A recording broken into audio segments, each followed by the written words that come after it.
warahmatullahi wabarakatuh. Halo anandaku sekalian, bagaimana keadaannya hari ini? Semoga selalu sehat walafiat. Seperti yang kita ketahui bersama bahwa hari ini, saat ini kita sedang dilanda pandemi COVID-19, sehingga mengharuskan kita untuk melaksanakan pembelajaran jarak jauh. Namun Ananda harus tetap fokus, harus tetap semangat dan giat untuk belajar. Pada video kali ini kita akan membahas tentang materi pola bilangan untuk kelas 8 semester 1. Persiapkan alat tulisnya, persiapkan dirinya untuk belajar di video yang pertama ini. Selamat belajar. Baiklah, kita akan mulai pembelajaran pada video yang pertama ini tentang pola bilangan. Adapun kompetensi dasar yang harus Ananda miliki setelah mempelajari materi pola bilangan adalah membuat generalisasi dari pola pada barisan bilangan dan barisan konfigurasi objek. Lalu, keterampilan yang harus dimiliki menyelesaikan masalah yang berkaitan dengan pola pada barisan bilangan dan barisan konfigurasi objek. Tujuan pembelajaran kita pada video yang pertama ini adalah mengenal pola bilangan. Lalu yang kedua, menentukan suku pada pola barisan bilangan dan barisan konfigurasi objek. Baiklah Ananda sekalian, tahukah Ananda apa itu pola? Pernahkah Ananda mendengar istilah kata pola? Iya. Apa-apa saja kata pola yang Ananda ketahui? Bisa saja pola makanan sehat, pola hidup sehat, pola penataan kursi, pola nomor rumah di suatu komplek, pola nomor buku di perpustakaan, ya, itu merupakan contoh pola yang terdapat di dalam kehidupan kita sehari-hari. Nah, dalam kehidupan sehari-hari banyak hal yang berhubungan dengan pola bilangan. Ya, seperti contoh yang disampaikan sebelumnya, pola penataan kursi, pola nomor rumah, pola nomor buku, dan lain sebagainya. Nah, dengan memahami pola bilangan, Ananda bisa menata banyak hal dengan lebih teratur. Apa itu pola bilangan? Sekumpulan bilangan yang memiliki pola yang sama dan teratur. Contoh beberapa pola bilangan. Pola bilangan ganjil, ya, 1, 3, 5, 7, 9, dan seterusnya. Bilangan ini bisa kita gambarkan dalam bentuk konfigurasi objek.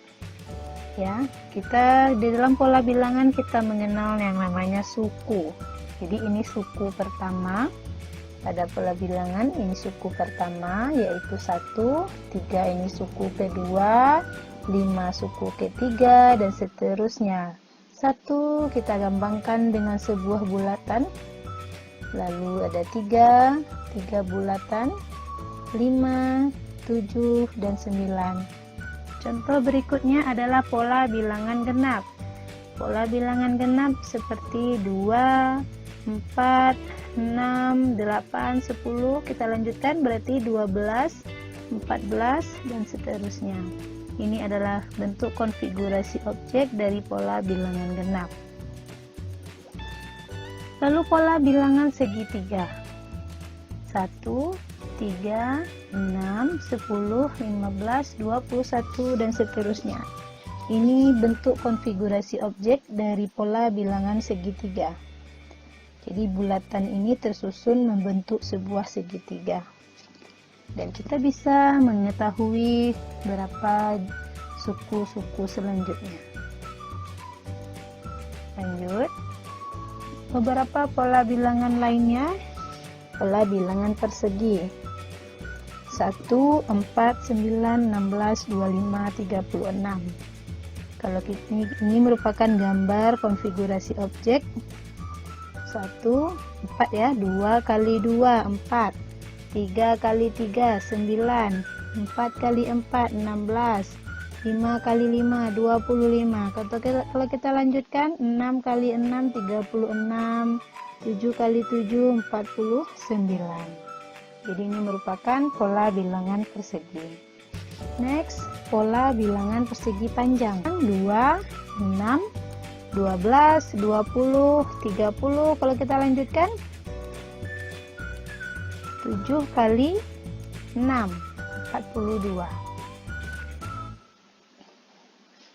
Baik, kita lanjut bagaimana menentukan suku suatu pola bilangan. Nah, seperti yang disampaikan tadi, jika terdapat sebuah pola bilangan, maka bilangan yang pertama ini dinamakan suku pertama. Selanjutnya suku kedua, suku ketiga, dan seterusnya. Contoh, tentukan dua suku berikutnya dari pola berikut. 3, 8, 13, 18, 23, dan seterusnya. Kita harus melihat terlebih dahulu apa pola dari barisan bilangan ini. 3 ke 8 ditambah 5, 8 ke 13 juga ditambah 5, 13 ke 18 ditambah 5, 18 ke 23 juga ditambah 5. Berarti barisan bilangan ini membentuk pola bertambah 5. Jadi kalau kita mau tentukan dua suku berikutnya, ya kita tambahkan 5. 23 tambah 5, 28. 28 ditambah 5, 33. Baiklah, kita lanjut ke contoh yang kedua. 43, 40, 37, 34, dan seterusnya. Kita lihat 43 ke 40 itu dikurang 3. 40 ke 37 juga dikurang 3. 37 ke 34 juga dikurang 3. Berarti pola yang terbentuk dari barisan bilangan ini adalah berkurang 3. Jadi 34 dikurang 3, 31. 31 dikurang 3, 28. Lanjut ke contoh yang ketiga. 2, 6, 18, 54, dan seterusnya. Kalau kita lihat 2 ke 6 itu ditambah 4. 6 ke 18 itu ditambah 12. Berarti tidak membentuk pola bertambah. Kita lihat perkalian. 2 kali berapa hasilnya 6? 2 kali 3. 6 kali berapa hasilnya 18? Juga dikali 3. 18 dikali berapa hasilnya 54, jadi juga dikali 3. Artinya pola yang terbentuk dari barisan bilangan ini adalah dikali 3. Oke, 2 dikali 3 sama dengan 6. 6 dikali 3 adalah 18. 18 dikali 3 54. 54 dikali 3 162. Dan 162 dikali 3 486. Jadi bisa saja polanya bertambah, bisa saja polanya berkurang, bisa saja dikalikan, atau bahkan dibagi, atau bahkan dipangkatkan. Oke, kita lihat contoh yang keempat. 1, 1, 2, 3, 5, 8, dan seterusnya. Kalau kita lihat 1 ini ditambah 1 sama dengan 2. 1 ditambah 2 sama dengan 3. 2 ditambah 3 sama dengan 5. 3 ditambah 5 sama dengan 8. Ya, berarti kalau kita tentukan suku selanjutnya 5 ditambah 8 sama dengan 13. 8 tambah 13 sama dengan 21. Nah, untuk khusus bilangan ini dinamakan bilangan Fibonacci. Apa itu bilangan Fibonacci? Barisan bilangan yang suku selanjutnya itu adalah penjumlahan dua suku sebelumnya. Contoh seperti yang Ibu sampaikan tadi. 1 ini berasal dari 1. 2 ini 1 ditambah 1. 3 ini 1 ditambah 2. 2 ditambah 3 sama dengan 5. 3 ditambah 5 sama dengan 8. Jadi ini pola khusus yang membentuk barisan bilangan Fibonacci. Oke, itu adalah salah satu contoh bagaimana kita menentukan suku suatu pola bilangan. Selanjutnya kita minta untuk menentukan dua suku selanjutnya dari gambar berikut. Ya, kita diberikan gambar bulatan, ada 2, di sini ada 4, di sini ada 6. Kalau kita diminta untuk melanjutkan gambar, Ya, berarti ada bulatannya ini 5, 1, 2, 3, 4, 5 ya, karena di sini suku pertamanya 2, suku keduanya ada 3 yang mendatar, suku ketiganya ada 4, berarti suku keempatnya ada 5, ke atasnya 4. Jadi jumlahnya 5 ditambah 3, 8.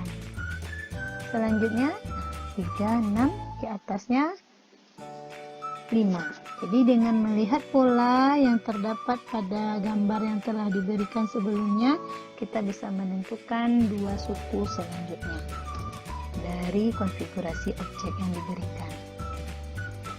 Oke, kita lanjut ke soal cerita. Rangga adalah seorang anak sekolah yang ingin menaiki taksi. Dia harus membayar biaya buka pintu Rp10.000 dan argo Rp5.000 per kilometer. Berapakah uang yang harus dibayar oleh Rangga jika jarak rumah ke sekolahnya adalah 3 km? Ya, jadi untuk buka pintu itu biayanya adalah 10.000. Per kilometernya itu dikenakan 5.000. Kita analisis. Iya. Ini 10.000, berarti kalau 1 km 10.000 ditambah 5, 15.000.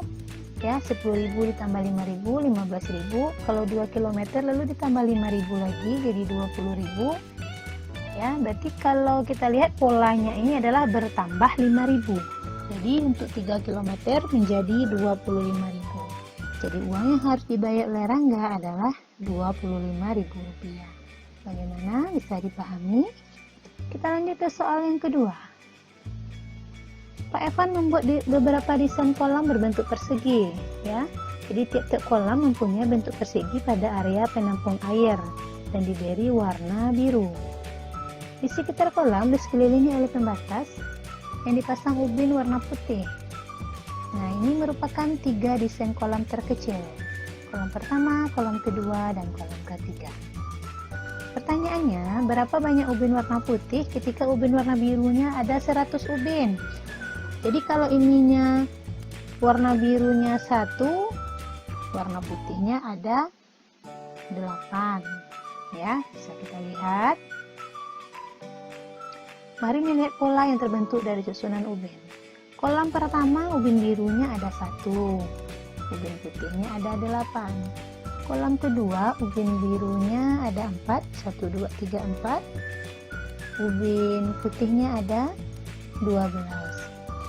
Kolam ketiga, ubin birunya ada 9, ubin putihnya ada 16. Nah, kita lihat pola yang terbentuk dari ubin biru, 1, 4, 9.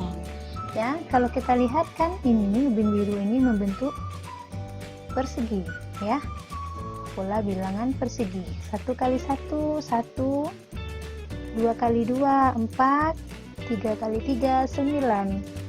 Kalau kita lanjutkan untuk kolam 4, 5, 6, berarti kalau kolam 4, 4 kali 4, 16, 5 kali 5, untuk kolam yang 5, 25, kolam ke-6, 6 kali 6, 36, berarti pola yang terbentuk dari ubin biru ini adalah pola bilangan persegi. Jadi kalau soal yang diminta adalah ubin birunya berjumlah 100, berarti terdapat pada kolam yang ke-10, yaitu 10 kali 10, 100. Nah, jadi yang kita tentukan selanjutnya adalah berapa ubin putih yang terdapat pada kolam yang ke-10. Oke, kita lihat dari bilangan ini, apa pola yang terbentuk dari ubin putih dari kolam 1 ke kolam ketiga. 8. 12 8 ditambah 4, ya. Jadi ubin putihnya ini ada 8, lalu kolam keduanya menjadi 12, kolam yang ketiga menjadi 16. Nah, kita bisa lihat polanya berarti bertambah 4. Nah, kalau kita lihat polanya 8 ditambah 0 kali 4, 0 kali 4 kan 0, 8 tambah 0 kan 8. Selanjutnya 8 ditambah 4 ini 1 kali 4, 1 kali 4, 4 tambah 8, 12. 8 tambah 2 kali 4, 2 kali 4, 8, 8 tambah 8, 16. Kita lihat ini sama-sama 8, ini sama-sama 4. Jadi kalau kita mau menentukan pola seperti itu ya, kita analisa kira-kira pola apa yang terbentuk. Jadi kalau kita lihat kolom keempat, 8 ditambah 3 kali 4 sama dengan 20. Jadi untuk kolom pertama ininya 0, kolom kedua ininya 1, kolom ketiga ininya 2, dan seterusnya. Di kolom kelima 8 ditambah 4 kali 4. 4 kali 4 16, tambah 8 24. Untuk kolom yang ke-6 8 ditambah 5 kali 4 sama dengan 28. Jadi kalau ditanya kolom yang ke-10 berarti 8 ditambah 10, berarti di sini 9. Ya, 8 ditambah 9 kali 4. 9 kali 4 36 ditambah 8 sama dengan 44. Jadi banyak ubin putih ketika ubin birunya berjumlah 100 adalah 44. Oke, itu adalah contoh untuk soal yang kedua. Selanjutnya, Ananda silakan mengerjakan soal latihan berikut ini.